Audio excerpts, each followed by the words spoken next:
akkuma viidiyoo tana bantetti khayriin duniyaa fi akhiraa siif haa banamtu, sharriin duniyaa fi akhiraa sirraa haa cufamtu, guyyaan kee siif haa tolu, galgalli kee siif haa bareedu. Assalaamu alaykum wa rahmatullah. Ana obboleessa keessan Hamzaa Shee Jaabir. Proogiraamni keenya ka'arraan tanaa proogiraama ajaa'ibaati. Mata dureen isaa yookaanuu maqaan proogiraama kanaa qulfii jireenyaa ja'a. Inshaallahu ta'ala proogiraamni keenya kun akka silsilaatti deema, akka murnaatti deema yoo Rabbi fedhe hordofuu hin dagatinaa. Qulfii jireenyaa, maftaa jireenyaa. Rabbiin subhaanahu wa ta'ala atii kana ilma namaa godhee ija lama sii kennee arrabaa fi hidhii sii kennee addunyaa tanarra si fiduun carraa guddaadha. Silaa Rabbi bineensa gaaraa tokko si godhe takkaa bineensuma gaaraa nyaatee duuta. Silaa Rabbi bineensa manaa tokko si godhe bineensuma manaa tokkootutu akka tokko godhee si jeessa takkaa si qalatan. Rabbiin ilma namaa si godhuudhaaf galata Rabbii keetii galchi. Silaa Rabbi akka manaa baatti abbaa keetirraa manaa baan ispeermii san keessatti facaatee baate ati har'aan tana saabunaan dhiqamtee kutta. Silaa gartee waan badduudhaan si dalaganii achi keessa baatees dabarte. Walaakin Rabbi subhaanahu wa ta'ala ispermiseel miliyoona 45 keessaa ati si filate. Ati si filatee insaana si godhe.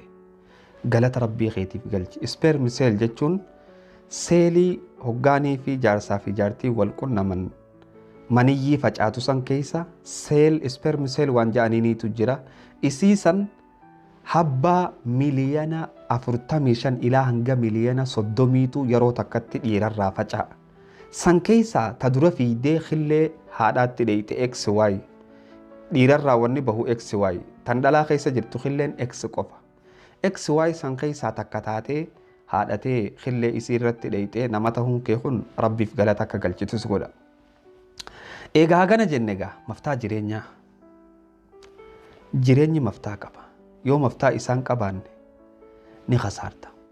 Rabbi subhaanahu wa ta'ala kana ja'a man camila saalihan min dhakarin aw unthaa wa huwa mu'minun falanuhyiyannahu hayaatan tayyibaa. Nama gartee dhiiraa fi dhalaarraa hutee isaa mu'minaa kan khayrii dalage Rabbi subhaanahu wa ta'ala jireenya gaarii isa jiraachisa ja'a. Hunaaka almiftaax achi fudhatta maftaa. Maftaa quraana Rabbii keessaa fudhatta. Siif kanna quraanni Rabbii maftaa. Ammallee warra maftaa dhabirraa hoggaa dubbatu quraanni waman a'rada an dhikrii namni qur'aana kiyyaa fi yaadannaa kiyyarraa fagaate fa'inna lahu maciishatan danka. Aayata dabre keessatti hayaatan tayyibaa jedhe. Asitti immoo maciishatan dankaa jedha. ما الفرق بين المعيشة والحياة؟ مالي والابن سجروا معيشة في حياة جدو معيشة على جدو نجراتا قبين ناس يوك أفاتي يوم مسكين استهنو مجراتا جدو ولكن راهان قبل مفتان أركن مفتان راهان أركن جدو ومن أعرض عن ذكري نمني يادنا خيا في قرآن خيا راغرغله فإن له معيشة دنكا برجرو ركوتو جرو چنكيتو إسافته ونحشره يوم القيامة أعمى. قياك أعمى بلا غوني إسا خافنا نمني الدنيا راتي قل في قرآن خي سانفراتين بلاته جراتا بلاته الدوا بلاته كا ربي تنونجا ونحشره يوم القيامة أعمى قياك أعماتس بلاغوني إسا خافنا جاء. قال ربي لما حشرتني أعمى يا ربي مالف بلاغوتين خافتا جاء. قال أتتك آياتنا فنسيتها وكذلك اليوم تنسى. أبو آيان نخيني الدنيا رسل دفتيتي بر آيات خيني إرام فتير راغا رغلتي أرالي قسمتي إرام فتمتاتي سيقالي تناف jiruu duniyaa tana keessaa maftaa isii harkachuu qabda. Yoo maftaa jiruu duniyaan harkanne wallahi jireenya hoolaa tokko jiraattee jireenya re'ee duutee jireenya saree lafaa kaafamta. Tanaaf Rabbi subhaanahu wa ta'ala warra qulfiisan harkate nu haa taasisu. Man yakhaafu min almawti yamuutu min alkhawfi jedhan. Namni du'a sodaatu sodauma sanii jecha du'aa sodaa sanii jecha du'a. Tanaaf takkaffaa irratti maftaa jireenyaa harkachuudhaaf ifitti hin kijibin. Ifik kijibuu jechuun akkami? Fakkeenyaaf ati ganama lafaa kaata. ilmi namaa kun hoggaa lafaa kee rabbiin subhaanahu wa ta'aalaa sa'aa kanneef sa'aa guyyaa jedhamtu waja'alna nahaara macaashaa jee guyyaa kana keessatti akka namni dalagatuuf goonee jaa dalagaan ati guyyaa kana keessa dalaydu maali moo dalagaan qabdu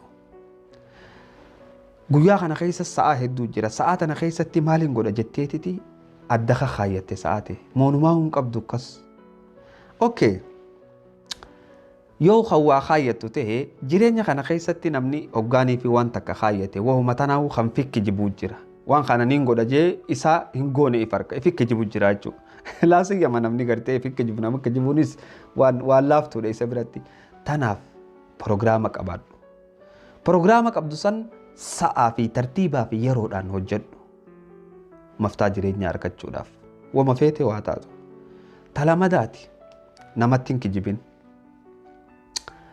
yoo nama kijibdee namaan adda fagaachaa deemta yoo arra gurbaa tokko kijibdee gaafa lamadaa hoggaa ati waatti himtu sin saddaqu sirraan dhugoomsu tanaaf namatti kijibuurraa fagaachuu fakkeenyaaf amma irra guddaan nama keenyaa walitti kijiban akka walitti kijibu jiranis ni beekan zamana keenya kana keessa waan jiru takkaan isinii hima namni tokko fakkeenyaaf amma Facebook irratti maqaa adda addaa godhatanii maarree kijiba amma maqaan kun maqaa keetii miti achumarraa jalqabe maqaa keetii maqaa Facebook irraa qabdu kijiba guddaa hun tokkoffaa maqaa abbaan keetii fi haati keetii fi rabbitti si beekan san Facebook keetii irra godhadhu waamuu hunda keetii irrattu tan lammadaati Facebook kanarratti haay aswar wab jaanii walii galan assalaamu alaykum warahmatullahi wabarakaatu waalaikum salaam warahmatullahi wabarakaatu akkana khayrii haasawanii booda irratti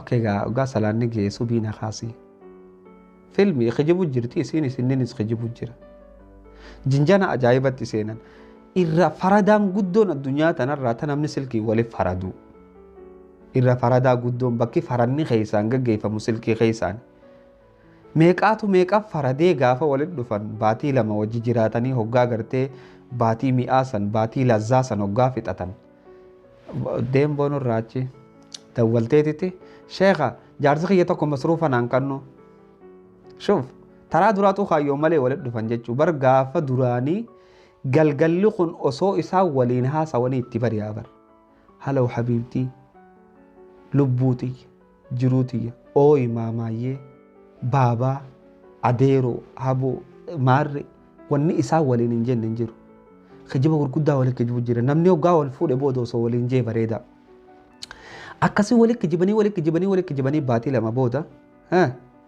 wal dhiisanii adda deeman boo hay abootiyyaan tun na tuffattee haa inninis na tuffatee hanganumaa bar wanni wal tuffate hin jiru bar tananaan magaalaa naqee hojaa bar naman turreenaan nama godhe hoolaa turte gaafa durisiin reefaa turte isiinis maal jetti bar inni naman turre anaan namanaan magaalaa naqee barii naman turre inninis namuma ture waan si wajji walla beecha namummaa irraa bahaa jechuu waan akkanaa hedduu takkaa jiratan jireenya kana keessatti namni jireenya kana yeroo isaatti gubu wallaahi jireenyi kun sa'aa takkittiin amma ati keessatti teessee na laaltu jirtu daqiiqaan 13 ati keessatti teessee na laalaa jirtu kun qaaliidha qaalii daqiiqaan kun dabre hin deebi'u bakka daqiiqaa takka jireenya kee keessatti hin gubin jireenya kee keessatti sa'aan ati gubdu kun guyyaa qiyaamaa irraa gaafatamta maal irratti gubdee maal godhaa turte ammas naman tuffatin yoo nama tuffatte maftaa jiruu duniyaatuun argattu saalihoonni gurguddaan warri gartee sodaan rabbii qalbii isaanii keessa gabbuute hoggaanii fi mootota arkan mootota kana wayitti ni zaafallaan tuffii ozoon ta'in anaarra guddatti if beeka mu'mina nama kaan hoggaa arke anaarra guddatti if beeka tuffii ozoon ta'in laa ilaaha illallaa qalbii isaa keessa seene ammoo miskiina huccuu isaa xurii qabdu qabeeffin mareefi qaba shoof akkana si keessaa bahuu qabdi rakkatatti dhiyaata namni garii garii irraan tana hoggaa mootota arke mataa qaqqabataaf. Zuhadaan garuu moototaaf mataa gadi hin qabatu ol qabatee bira kutu hoggaa mootota bira ga'e. Hoggaa miskiina bira ga'e mataa qaqqabatee salaamtaa ajaa'ibaa isaaf kan. Tanaaf miskiinni darajaa si bira qabaachuu qaba. Naman tuffatin yoo nama tuffatte ati ni tuffatamta. Ergamaan Rabbii sallallahu alaihi wasallam namni gartee tuffiin qalbii isaa keessa haga firii xaabii takka jirtu jannata inumaa hin seenuu jiru. Laysa qawli huwa qawlu rasuulillaahi sallallahu alaihi wasallam jecha khiyyaamti jecha nabi Muhammadii. Tanaaf namni garii garii akka ifiitti yaadu takka yoo ati akkasitti yaanne kun nama tuffataa siin jaa. Maaliif jennaan yaanni namayyuutu wal dhaba. Akka ati itti yaaddu yoo yaaduu baatan nama tuffata jechuu keetirraa of fageessi. Pirogiraamni keenya kan maftaa jireenyaa jiru itti fufa. Takka takkaan haala gartee jireenya maatii jaarsaa fi jaartii, jireenya saahibaa, jireenya nama islaamaati hojii jiraatan, jireenya nama kaafiraati hojii jiraatan, jireenya bineensaa hojii jiraatan kana hunda ganaa takka takkaan gaddiinee isiniif haasofna. Haga qophii biraatii walitti deebinutti assalaamu alaikum wa rahmatullaahi wa barakaatuh.